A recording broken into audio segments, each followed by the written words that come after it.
Is the title "Attack the Block" an homage to Attack to the Gas Station? Yes. Why you did that? I don't know. I love Asian cinema, and I love that movie, Attack the Gas Station. I like how direct the title is. I like a title that suggests something happening, action, movement, dynamism. I like the simplicity of that title. And at the time I was very inspired by low-budget Japanese movies. They have a very, very healthy low-budget industry. They have a very healthy direct-to-DVD industry. And there's terrific creativity. They don't follow such strict rules like Western filmmakers do. You know, narrative structure in American films is very similar from movie to movie. Asian people and Asian cinema doesn't follow the same rules. It can be very transgressive and very different. And I find that exciting and interesting. So it was just an inspiration, you know.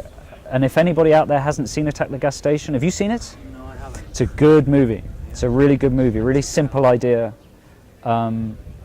Yeah, so it was just an inspiration, really.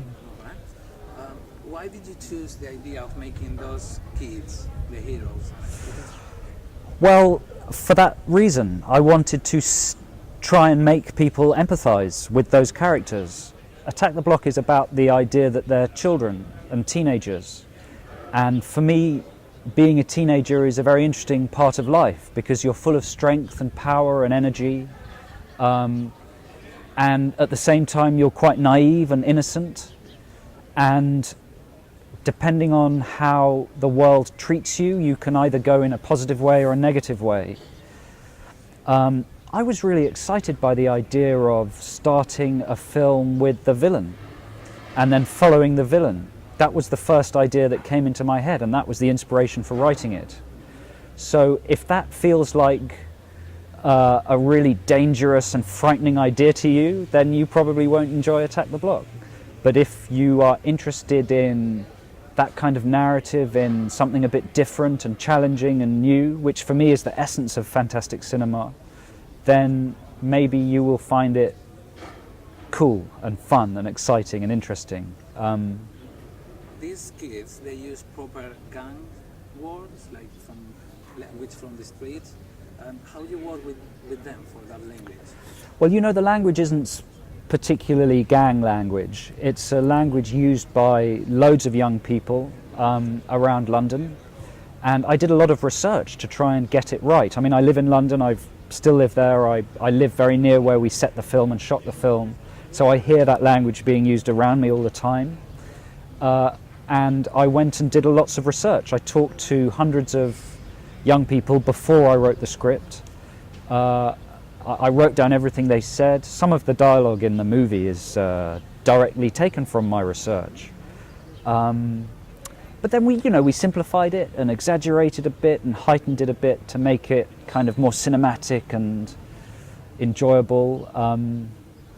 But for me, it's a science fiction thing. You know, science fiction films have their own language. You know, they have secret words like Bespin or Hoth or dilithium crystals or Hogwarts or these mysterious words that you have to be in the know to understand. And when I listen to the language that those young people use, it feels like a secret language. So it felt to me like something from science fiction. Okay.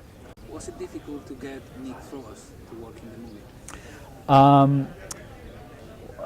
Was it difficult? Well, he's a friend of mine. I've known him for 10, 11 years. And I wrote the part with him in mind. But he still could have said no, you know. It's a small part and he's a big star. So, and also it's a film full of unknowns and it was a risk for him. So for him to have faith in me was fantastic. And his presence in the film is very important because he's the only face that's recognized instantly internationally, and in a film full of new faces and a new idea, you know, it's important to have him. And I just knew he'd do it brilliantly, and I think he's great in the film. I'm very lucky he said yes. Which are your influence, not just for this movie, but your favorite films? I'm quite old, so I've got lots of favourite films. I mean, for this film in particular, it was creature features from the 80s, E.T., Critters, Gremlins, particularly movies that combine reality, a recognisable suburban reality with fantasy, and also the movies of John Carpenter, Assault on Precinct 13, Escape from New York, and The Thing, movies that are fantasy stories but have a little bit of socio-political subtext. And also Walter Hill, The Warriors in particular, for the cinematic look. Was it difficult for you to start with a science fiction movie with lots of special effects and everything? I don't know, I guess it should have been. We did all the things you're not supposed to do for your first movie. We had child actors, we had animals, we had stunts, we had creature effects, we had explosions, we were shooting at night. So if you wrote a list of all the stuff you're not supposed to do, we did it all. But I figured if I was going to make a film, I might as well be ambitious. And if I fucked it up, then at least it would be a heroic fuck up. And if it was a success, then it would be, you know, different. So I think there's never any harm in being ambitious. Is it true that you wanted the building, look like a spaceship? Yeah, I was looking in my environment and trying to find things that reminded me of fantasy cinema. So the language the kids used reminded me of Nadsak in Clockwork Orange. The masks and hoods they wore reminded me of ninjas or bandits. The bikes they rode reminded me of E.T. And the architecture, the block, reminded me of the Nakatomi Plaza in Die Hard, or the Nostromo, or the Poseidon even. And interestingly, those public housing blocks were built in a spirit of futurism and optimism.